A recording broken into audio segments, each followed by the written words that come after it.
Comenzamos con una nueva sesión del Preuniversitario de Ciencias y hoy vamos a hablar acerca de las plantas y los procesos de fotosíntesis. La metodología que vamos a utilizar es la exposición de preguntas de ensayos, en la cual se van a responder por cada alternativa por qué son o no correctas, y en el caso de ejercicios numéricos se desarrollará el paso a paso. Puedes participar levantando la mano y hablando a través del micrófono cuando se te indique o dejando tus preguntas en el chat. Vamos con la primera pregunta. Dice, si con una sustancia química se elimina el 50% de las bacterias fijadoras de nitrógeno del suelo de un cultivo agrícola establecido, entonces, ¿cuál será la consecuencia inmediata de la producción del cultivo? A, un aumento de la productividad del cultivo. B, disminución de la descomposición de la materia orgánica. C, disminución de la producción del cultivo. Y D, no pasará nada. Para poder responder esta pregunta, tenemos que recordarnos de lo que vimos en las clases pasadas acerca del ciclo del nitrógeno. Como bien ustedes saben, el nitrógeno se encuentra mayormente de forma como gas en el aire y la manera en que es asimilable por los seres vivos, tanto los vegetales como los animales, es gracias a este primer paso que existe de fijación del nitrógeno a través de bacterias simbióticas. Estas bacterias se eh, añaden o se juntan en las raíces de algunas plantas, principalmente del tipo de las leguminosas, y gracias a esto pueden captar el nitrógeno ambiental y dejarlo disponible en el suelo en la tierra, para que las plantas los puedan absorber de esta manera. El proceso es más o menos complejo y el nitrógeno pasa por varias etapas, transformándose primero en amonio y después de esto transformándose en nitrato. El nitrato es como de las formas más disponibles que tienen las plantas para poder absorberlo. Y una vez que el nitrógeno es absorbido por las plantas para poder hacer sus procesos, lo del resto de los individuos de los que son herbívoros los pueden incorporar gracias a la ingesta de estas plantas. ¿Ya? Entonces, tenemos que saber que las bacterias son muy importantes en la fijación del nitrógeno y que si estas no están o están en menor cantidad, va a haber menos nitrógeno disponible en la tierra para que las plantas la puedan asimilar. Ahora, también tenemos que saber por qué las plantas necesitan nitrógeno. Y en esto también tenemos que saber que tanto en los seres humanos como en las plantas se utiliza el nitrógeno para poder producir los aminoácidos. Los aminoácidos o el conjunto de estos van a dar origen a las proteínas, y las proteínas podrían tener varias funciones dentro de los sistemas. Pueden dar origen, por ejemplo, a algunas enzimas, o también como proteínas ser parte estructural de las células o de los órganos o de distintos componentes básicos del ADN. ¿Ya? Entonces son súper importantes.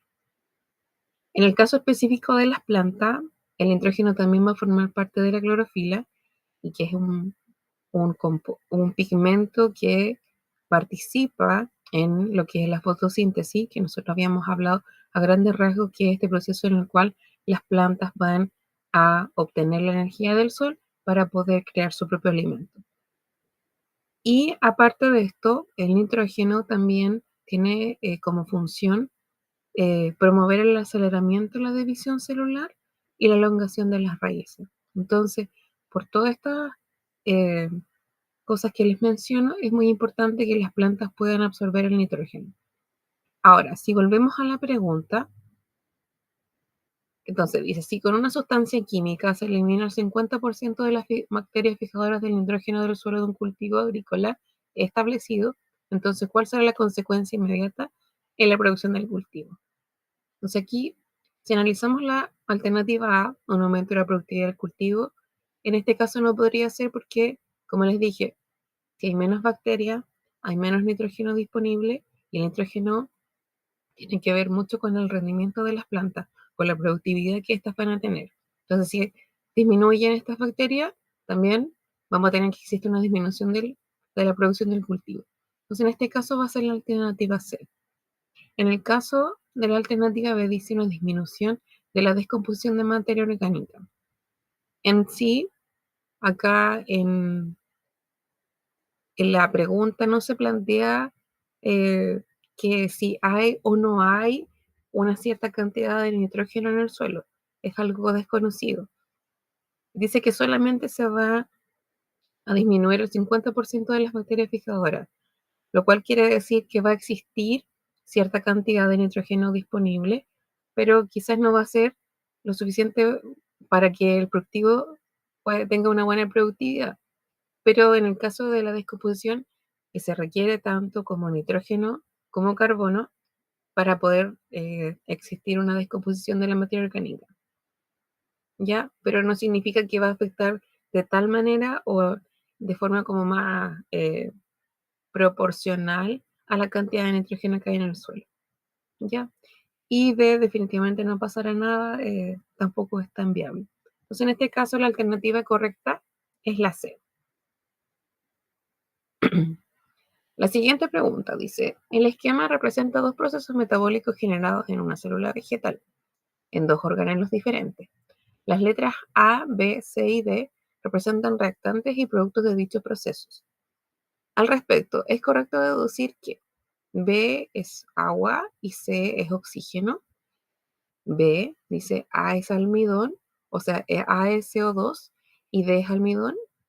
Alternativa C, B es glucosa y D es agua. Y alternativa D, A corresponde a agua y C corresponde a dióxido de carbono. Entonces, si nosotros vemos este esquema, vemos que hay energía solar y acá hay un organelo que entrega dos productos, ¿cierto?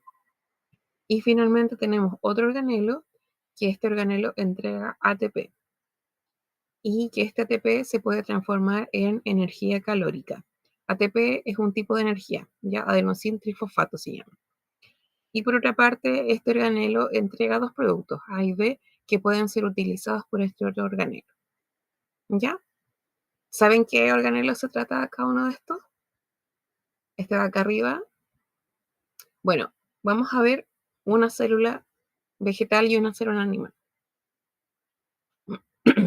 Si ustedes se fijan, entre una célula animal y una vegetal tenemos muchas cosas en común, ¿cierto? Tenemos un núcleo, tenemos membrana, tenemos los retículos, los nucleolos, el aparato de Golgi y tenemos una mitocondria. Y esto es lo que tenemos en común, ¿ya? Y en el caso de la célula vegetal, tenemos dos organelos que solamente los poseen. Uno que es la vacuola central, que en este caso es un organelo que está encargado de eh, almacenar agua principalmente. Y por otro lado tenemos los cloroplastos. Los cloroplastos van a ser organelos en donde se va a llevar a cabo la fotosíntesis. Entonces, si nosotros comparamos esta imagen con la anterior, podemos decir que tenemos un cloroplasto y también tenemos mitocondria. Entonces, vamos a analizar para qué sirven cada uno de estos organelos. Pero antes, quiero que revisemos qué era la fotosíntesis, porque ya dijimos que estamos hablando del organelo, en este caso, sería un cloroplasto y este de acá sería una mitocondria. ¿Ya? Entonces, el organelo, este cloroplasto, va a recibir energía solar y va a crear algunos compuestos. Y por otra parte tenemos la mitocondria. Entonces vamos a hablar un poco acerca de lo que es la fotosíntesis. La fotosíntesis es un proceso, como les había mencionado anteriormente, en el cual a través de la luz solar puede transformarse en energía química. Y esto es todo gracias a la luz. ¿Ya? A grandes rasgos, gracias a la energía de la luz del sol, la planta lo va a absorber, va a crear energía que se va a convertir en glucosa y al mismo tiempo va a ocupar el dióxido de carbono disponible en el aire que va a ingresar a la planta y este dióxido de carbono se va a combinar con otros componentes y gracias a el carbono que existe en este va a formar unos azúcares. Normalmente son glucosas, ¿ya? Y aparte de eso, desprende oxígeno. Y para que todo esto ocurra también se necesita un poco de agua. Eso a grandes rasgos. Ahora, si hablamos de los cloroplastos, como les había mencionado, estos son organelos que son eh, encargados del proceso de fotosíntesis en las plantas. Se cree que estos se evolucionaron a partir de bacterias fotosintéticas que se eh, mezclaron con algún tipo de organismo que fuera unicelular. Los cloroplastos tienen su propio ADN y funcionan de manera diferente que todo el resto de los componentes de la célula. Esta es una imagen de una célula vegetal que se puede ver bajo microscopio. Si ustedes se fijan, todas estas pelotitas verdes son los cloroplastos y los cloroplastos son los que les entregan el color verde a las hojas. Así que lo verde que ustedes están viendo realmente en las hojas son los cloroplastos, porque en realidad las células vegetales son como más bien translúcidas. En esta imagen podemos ver cuáles son los componentes del cloroplasto. Tenemos una membrana externa, tenemos una membrana interna, tenemos los tilacoides, que son estos rollitos que ustedes ven acá. Tenemos el estroma, que es como la parte interior, podríamos decir, del cloroplasto, algo así como un citoplasma si lo comparáramos con una célula eh, animal. Tenemos el lumen, que es como esta forma de aquí, y tenemos la laminilla o estroma laminar, que es como la unión de todos los tilacoides.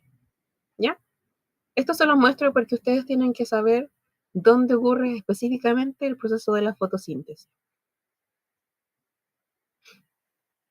Y por otra parte tenemos las mitocondrias, que las mitocondrias tienen como función principal el tema de la respiración celular. Esto quiere decir que van a necesitar oxígeno para poder funcionar, ¿ya? Y aparte de eso, gracias a este oxígeno, van a poder producir energía química, es decir, estos ATP, para que todo el resto de las células de la estructura de las plantas o del cuerpo humano, porque también tienen mitocondrias, puedan llevar a cabo todo el resto de su función.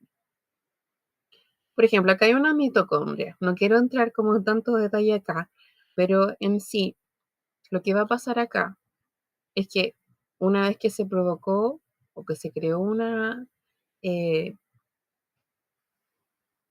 un, eh, un tipo de azúcar, como en este caso la glucosa, lo que hace la mitocondria de alguna manera es distribuirlo hasta crear como pequeños, como para degradar esta glucosa y a través de esta generar estos ATP, ¿ya?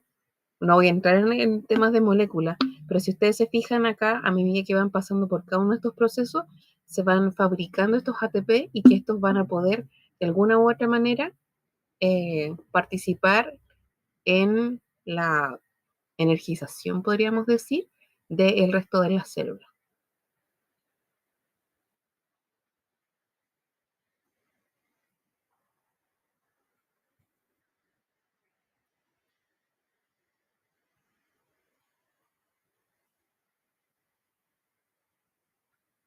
Ya, entonces, si tenemos acá en el esquema, dijimos que teníamos que deducir a qué correspondían cada uno de estos reactantes. Entonces, en este caso, la alternativa correcta es la A. En este caso, dice que B correspondería a agua. Agua. Nosotros dijimos que para el proceso de fotosíntesis necesitábamos como reactivo al agua. Y C es oxígeno. Y en este caso dijimos que C es oxígeno porque la mitocondria necesita oxígeno para poder funcionar, para poder degradar la glucosa y poder crear estos ATP. ¿Ya? En este caso dice, por ejemplo, como para descartar las siguientes opciones. La alternativa A dice que A, este que está acá, es CO2. Esa estaría correcta, porque en el cloroplasto para poder hacer la fotosíntesis se necesita CO2. Y dice que D es almidón, acá D. En realidad, en este caso no podría ser almidón porque en los procesos que se llevan a cabo acá en la fotosíntesis, en el cloroplasto, normalmente se crean tipos de azúcares que son más simples, de 3 carbonos, y el almidón es un tipo de azúcar que es un poco más complejo, porque tiene glucosa, tiene amilopectina y pectina, que son como 3 tipos de azúcares que son de otro estado. Que no, o sea que me refiero a que tienen más de 3 azúcares, ¿ya? Entonces, en este caso el almidón no podría ser eso. La C dice que B es glucosa y no podría ser porque en realidad la glucosa proviene de aquí para acá, en el proceso porque el cloroplasto crea glucosa, podría crear glucosa. Dice que D es agua, pero tampoco es correcto porque en realidad el organelo que necesita agua es el cloroplasto. Entonces, sí, en este caso no estaría correcta la C. Dice que B, alternativa D, A corresponde a agua, podría ser esa, y C corresponde a CO2, acá. Entonces, como les dije anteriormente, acá tendría que estar el agua y el CO2 para poder entrar acá, entonces no podría ser en este otro lado. No sé si queda claro o lo dije muy enredado.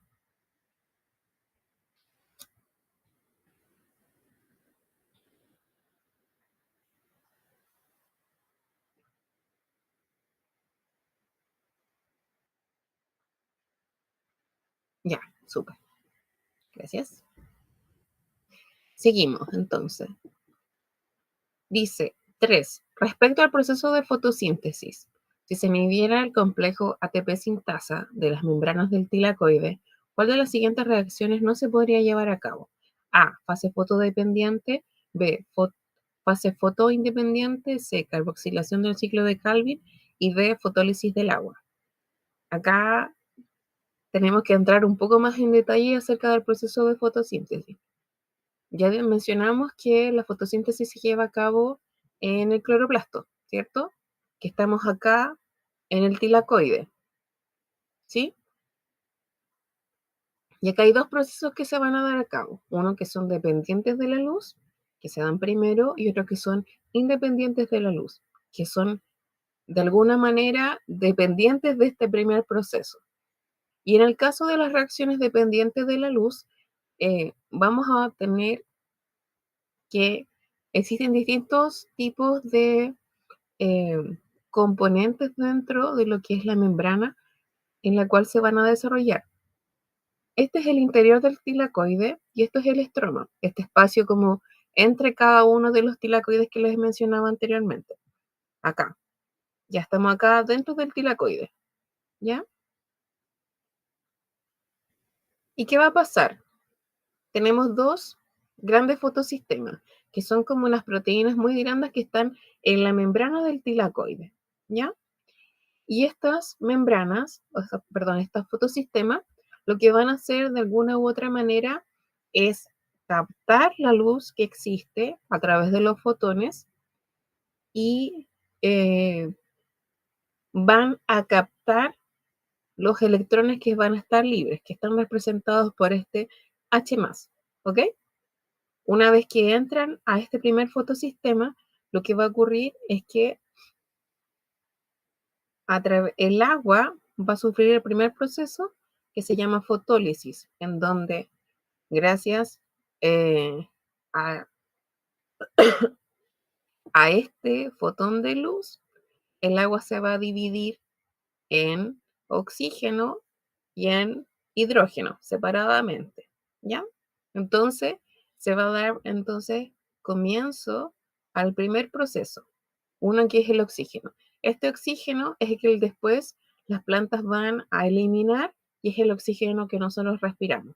Una parte es esa, pero la otra parte de ese oxígeno también se va a trasladar a la mitocondria para hacer la respiración en ese lugar, porque las plantas respiran, eliminan cierta parte de oxígeno, pero al mismo tiempo también van a utilizarlo dentro de sus mitocondrias para poder generar el resto de los procesos que les había mencionado anteriormente. ¿Ya? Entonces eso es una de las cosas.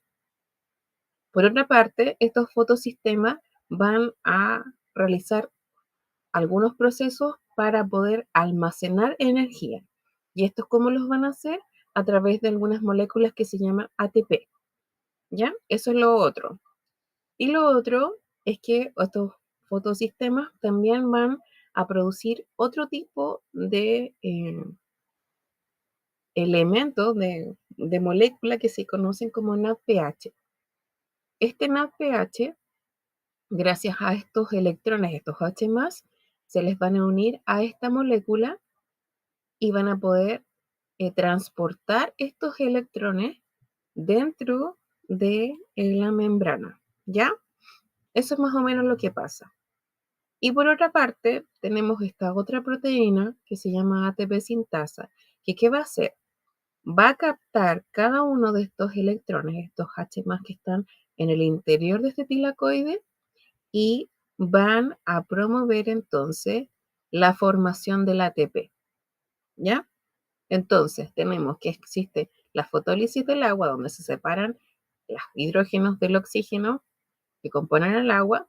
Se va a crear esta molécula donde van a transportar estos electrones hacia el interior del tilacoide, y por otra parte va a existir este ATP sintasa que va a promover la formación del ATP. Y nosotros dijimos que el ATP era una forma de almacenamiento de energía. ¿Se entiende?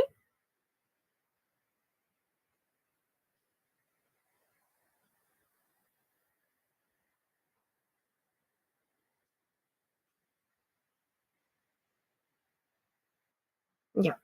Entonces, eso es lo que tenemos hasta el momento. Estas son las reacciones que son dependientes de la luz porque necesitamos estos electrones. Ahora, la segunda fase que existe después de esto es el ciclo de Calvin, que es independiente de la luz. Y en el ciclo de Calvin, los átomos del CO2, que también están dentro del proceso de la fotosíntesis que habíamos dicho, ¿qué va a ocurrir? La fase anterior había sido dentro de la membrana interna del tilacoide, pero el ciclo de Calvin va a darse en el estroma. ¿Se acuerdan que era como ese espacio entre cada uno de los tilacoides? ¿Ya? ¿Qué va a pasar? Este CO2 que ingresa, ¿cierto?, proveniente de la atmósfera, se va a juntar con un compuesto que ya tiene carbonos, ¿ya? Gracias a una enzima que se llama rubisco.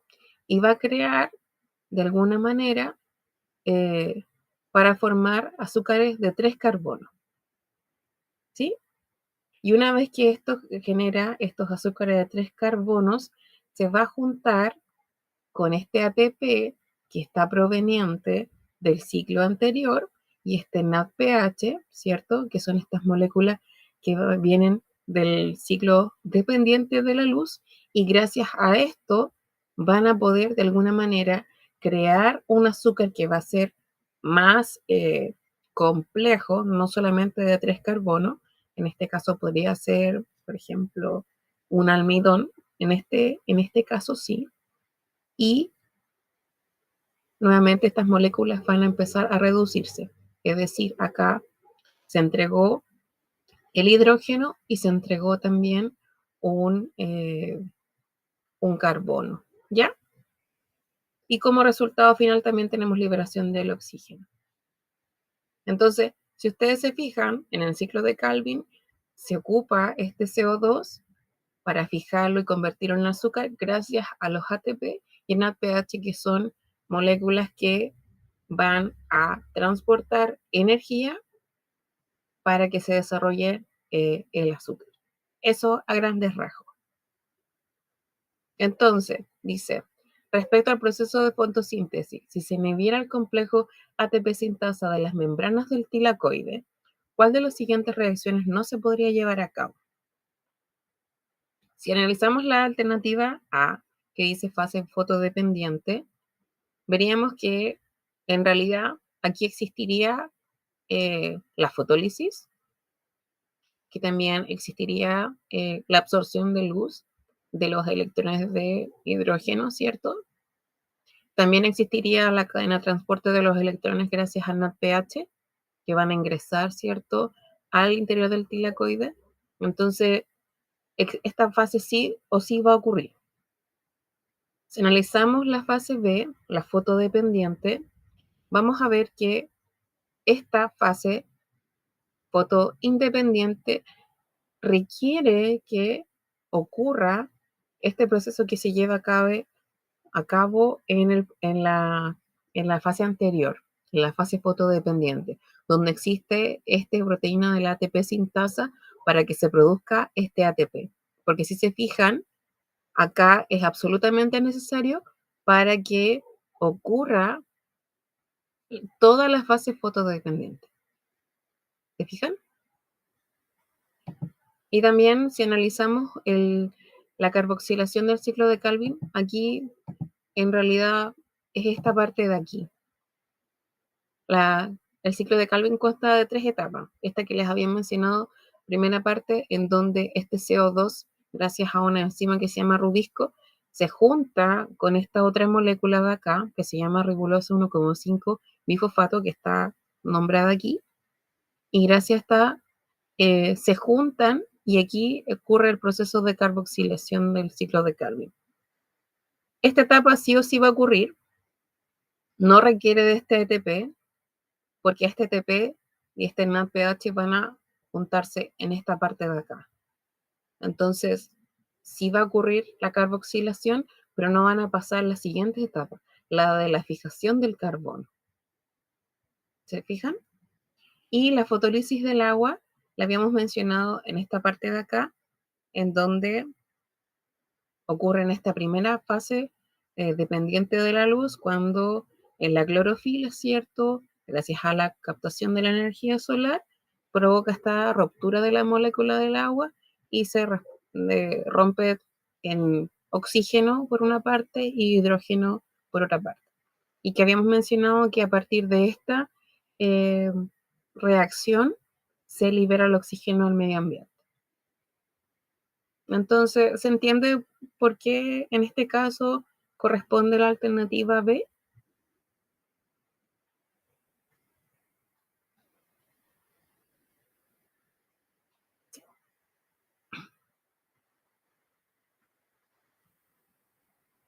Ya. Seguimos entonces. Número 4 dice, en un experimento se ponen 3 plantas de la misma especie a luces de distintas longitudes de onda para evaluar el efecto sobre su tasa fotosintética. La planta 1 es expuesta a luz azul, la planta 2 es expuesta a luz blanca y la planta 3 a luz verde. ¿Qué resultado se esperaría obtener? A. La planta 1 no realiza fotosíntesis, ya que no absorbe luz azul. B. La planta 1 realiza fotosíntesis más eficiente que la planta 3, ya que la clorofila absorbe luz azul y no verde. C. La planta 2 tiene mayor tasa fotosintética, ya que la clorofila refleja toda la luz blanca. D. La planta 3 tiene mayor tasa fotosintética, ya que refleja la mayor parte de la luz verde. Y E, la planta 3 realiza la fotosíntesis más eficientemente, ya que absorbe toda la luz incidente. Entonces, para que podamos responder esta pregunta, es importante que veamos cuáles son los tipos de luces que hay de acuerdo al tipo de longitud de onda. Estas son las longitudes de onda. Estas son como longitudes más amplias y estas son un poco más acotadas. Si ustedes se fijan en esta, están de 30 nanómetros, corresponden a ondas de radio, y acá de microondas, por ejemplo, que nosotros ya calentamos comida, en este caso es más cercano a ondas que integran un poco el calor. El infrarrojo también ya se manifiesta más como calor. En este rango de acá, desde los 700 nanómetros a los 400, está todo lo que es el espectro visible a nuestros ojos, y dentro de esto nosotros encontramos todos los colores. Después vienen los ultravioletas, que no son tan visibles para nosotros. Después los rayos X, que son mucho más energéticos, que pueden atravesar nuestro cuerpo fácilmente. y después los rayos gamma que ya nos provocarían problemas como de radiación en nuestro cuerpo, ¿ya? Ahora, de este rango de acá, tenemos que saber cuál es el que ocupan las plantas. Y las plantas absorben la luz a través de los pigmentos que son fotosintéticos. Había mencionado anteriormente que el pigmento verde se llama clorofila, pero hay como 5 tipos de clorofila. Los más conocidos son la A y la B, que tienen diferencias más o menos como en cómo están compuestas las moléculas, pero en sí cumplen las mismas funciones de realizar la fotosíntesis y ambas tienen colores más o menos verdosos, ¿ya? Y el betacaroteno que tiene un color entre amarillo, naranjo, rojo, dependiendo como el tipo de betacaroteno, ¿ya? Para que ustedes lo tengan en claro, las moléculas de clorofila absorben longitudes de onda azules y rojas. Por eso es que nosotros las vemos como color verde, porque, por ejemplo, de todo este rango, que es la luz visible que nosotros recibimos por parte del sol, ¿qué es lo que hace la planta?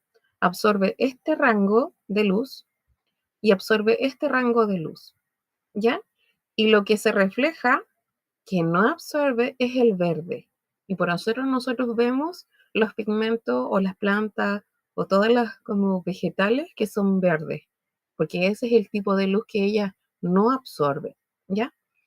Entonces, tenemos que la clorofila A acá absorbe mayormente, como en este lado de acá, tiene un pic como de azul y también tiene un lado de rojo. Y lo mismo va a pasar con los restos pigmentos, el resto de los pigmentos. Entonces, acá ustedes tienen que saber que las plantas no absorben todo el tipo de luz, sino que tienen ciertas preferencias por los azules y por los más rojos, ¿ya? Entonces, si analizamos nuevamente esta pregunta, eh, que la planta 1 es expuesta a luz azul, la planta 2 es expuesta a luz blanca y la planta 3 a luz verde, ¿qué resultado se esperaría obtener? La planta 1 no realiza fotosíntesis ya que no absorbe luz azul. Esto sería incorrecto porque, como recién dijimos, las plantas prefieren el color azul, ¿cierto? Pero en este caso sería solamente azul, no tendría como todo el espectro. Después dice, la planta 1 realiza fotosíntesis más eficiente que la planta número 3. Dice que la planta 3 está expuesta a luz verde. Como está expuesta a luz verde, obviamente este es el espectro de luz que estas no absorben, ¿ya? Dice que la clorofila absorbe azul y no verde. Entonces, en este caso, la B sería la alternativa correcta. Después dice, en la alternativa C, la planta 2 tiene menor tasa fotosintética, ya que la clorofila refleja toda la luz blanca.